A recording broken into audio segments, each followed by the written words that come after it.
the current situation of things as regards Dangote Refinery and NNPC is becoming more interesting by the day. So I would like you to watch this video so that you get a full breakdown of the whole thing that has transpired and what's really going on in the Nigerian political landscape as regards Dangote Refinery and oil production. So watch this video to the end.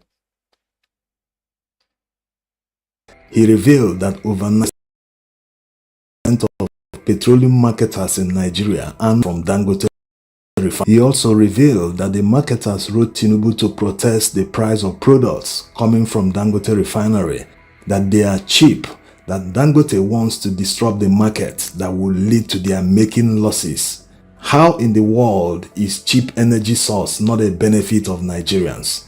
Why is the government refusing to use customs tariffs the way they are supposed to be used?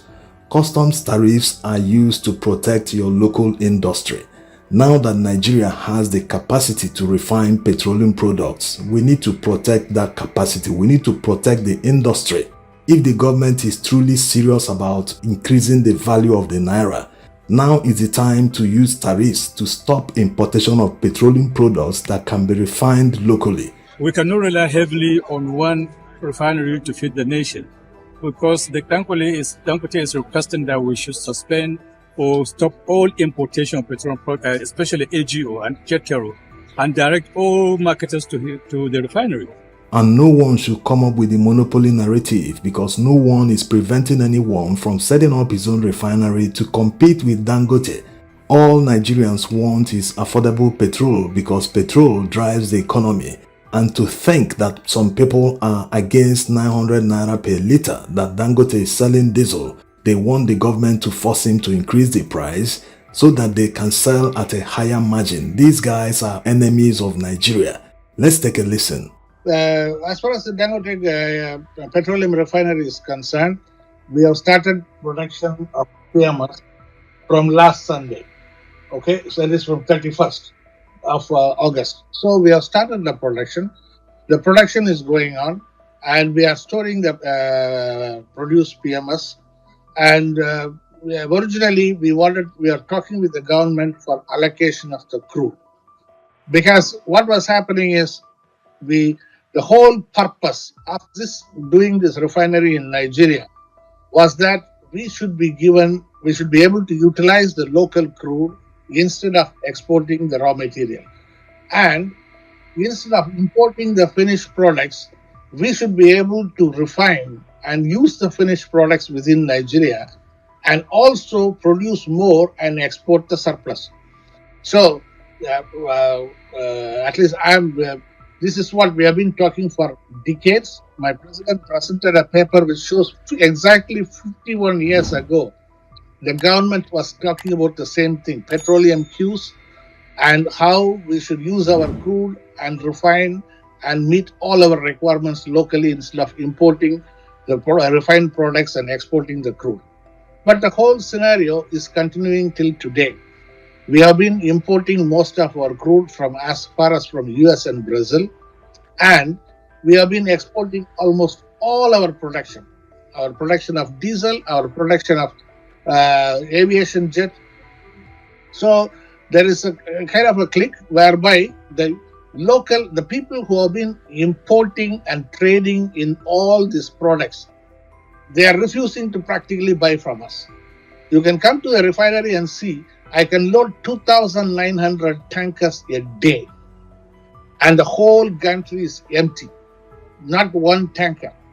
Whereas where I can load 2,900 a day, not one tanker is being loaded. So they want to continue to the import, so they are just blockading us, number one. Number two, they even wrote to His Excellency the President. I have a copy which I can share with all of you, where they wrote to the President, Dangote Group came in and started producing diesel. They dropped the price first time, they dropped the price second time, and it is disturbing our business. So the intention of the refinery was to produce locally and try to supply at a reasonable price. So we gave at a reasonable price, we dropped, and then we dropped the second time, and they wrote to His Excellency, the President, saying, we are dropping the price and disturbing the market. So they refused to buy from us. So when it came to petrol, we told the presidency that if we are going to continue to import petrol, our cost of production is high, and of course our quality is very high. So we'll continue to export and manage the business. Then they sat with us and said, okay, we will try and give you crude allocation, and you please produce and sell to us the local the products which you are producing out of the crude. We said yes. Then they said, can you sell it in naira? We said no, we are a free zone company. We will be normally selling in dollars. They said no, the country is in acute scarcity of dollars, so please we'll supply the crude to you in naira, sell the product to us in naira. Though internally, including me, some of us objected to the idea. My president clearly said, we are going to accept this because the country is badly in need of foreign exchange. The currency value is dropping every day. Yes, I know I'm going to take a loss because by the time we sell it in naira and we convert to dollars, we are not even getting the dollars. By the time we convert, the currency may become weaker. So we know he's going to lose. He said, I'm willing to take the loss in the interest of the country. I don't mind, but the country is in bad shape. Somebody has to take certain risks. I'm willing to face the loss to whatever extent it is. So that is how we agreed. So now we are still discussing with the government to give us the crude in naira. The discussions have been going on. It has not yet been concluded. So when we buy the crude from them in naira, they will take the products back from us in naira. So which is the PMS. So that's where we are. We are still in discussions. The moment it is concluded, okay, this is the price, the crude price, this is how the mechanism is, this is what the naira rate is going to be. So now whatever we are producing, they will buy back from us. Because in fact, NNPC has told us they will have a team of 6 to 10 people permanently stationed inside our refinery. They have even told us we should space because they are going to give the crude, they are going to monitor the production, and then they will buy it back in naira. So this is where we are, and we are waiting for the conclusion of the discussions. Hopefully by next week, if it gets concluded, we can kick off.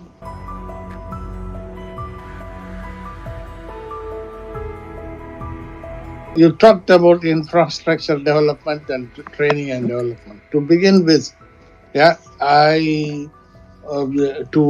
the construction, facilitate the construction alone, we bought actually 2,530 or so construction equipments. So actually, because Julius Berger could not handle it, or any other company couldn't handle it, we bought 2,530 construction equipment alone. So we not only did the entire construction part through our contractors, but we invested in 2,500 construction equipment, which means we have done a lot on investment within the country.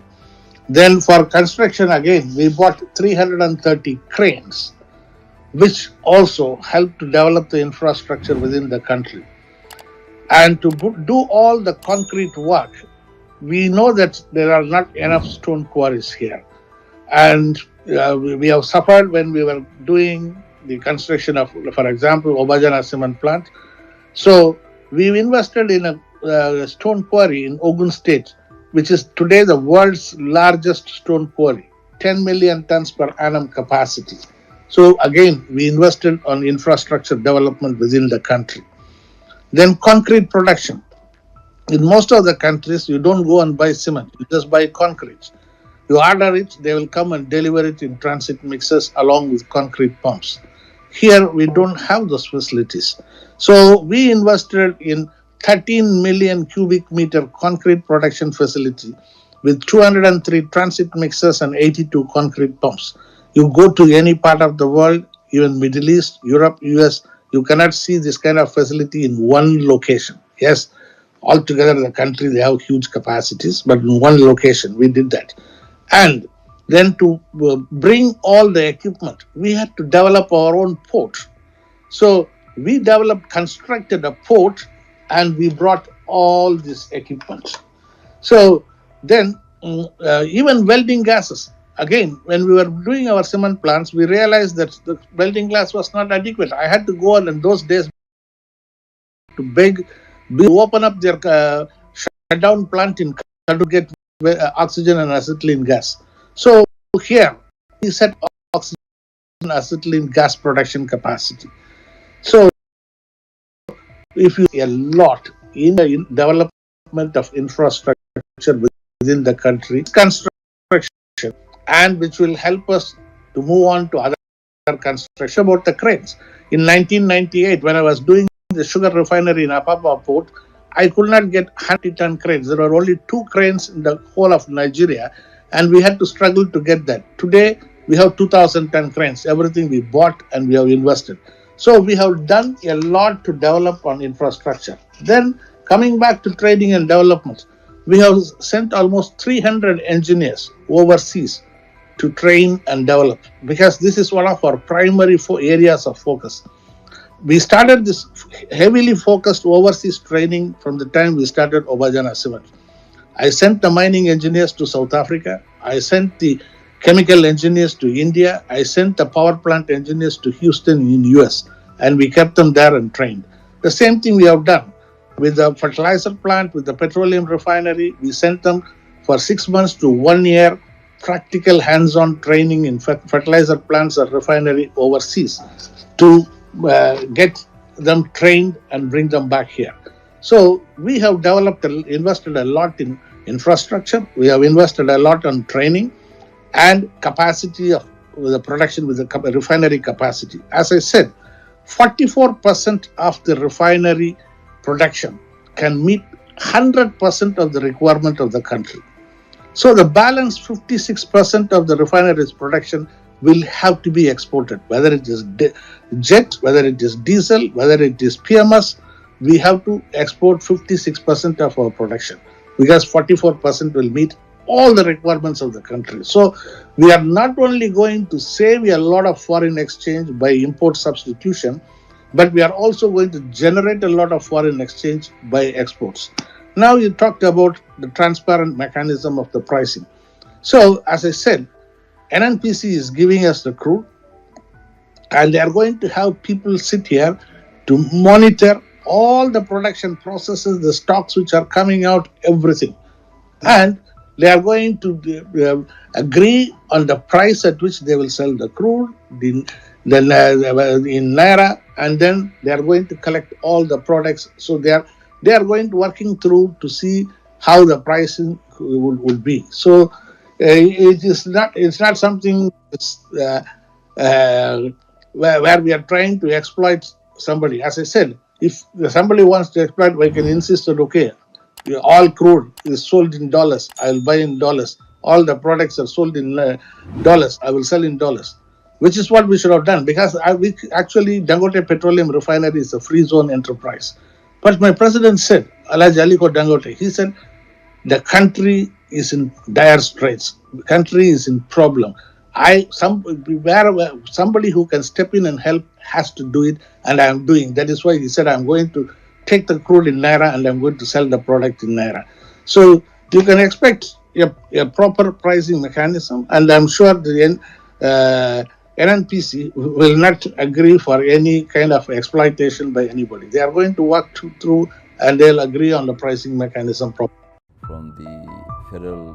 When it was announced that the Nigerian government will be selling crude oil to Dangote refinery in Naira, many Nigerians heaved a sigh of relief, not because they were expecting Dangote to sell at a cheaper price or below profit, but the fact that it was going to help Nigeria to reduce the pressure on foreign exchange. The scarce foreign exchange is used to import nearly 100% of the petroleum products consumed in Nigeria. So what's not to like? When all that can be gotten from Dangote refinery, they revealed that 40% of their capacity can supply all the daily demands in Nigeria, while they will now export 60% of the capacity. Yes, this is common sense, isn't it? Imagine cutting off millions of dollars used in importing petroleum products into Nigeria annually. That will obviously increase the value of the naira because it will reduce the pressure and demand for foreign exchange. And petroleum products contribute a huge chunk in that demand. But all this will continue to be a dream because the cabal and the government continue to frustrate Dangote. This was revealed by the Vice President of Dangote Industries in an X-Space organized by Nairametrics. He revealed that over 95% of petroleum marketers in Nigeria are not buying petrol from Dangote refinery. He also revealed that the marketers wrote Tinubu to protest the price of products coming from Dangote refinery, that they are cheap, that Dangote wants to disrupt the market that will lead to their making losses. How in the world is cheap energy source not a benefit of Nigerians? Why is the government refusing to use customs tariffs the way they are supposed to be used? Customs tariffs are used to protect your local industry. Now that Nigeria has the capacity to refine petroleum products, we need to protect that capacity. We need to protect the industry.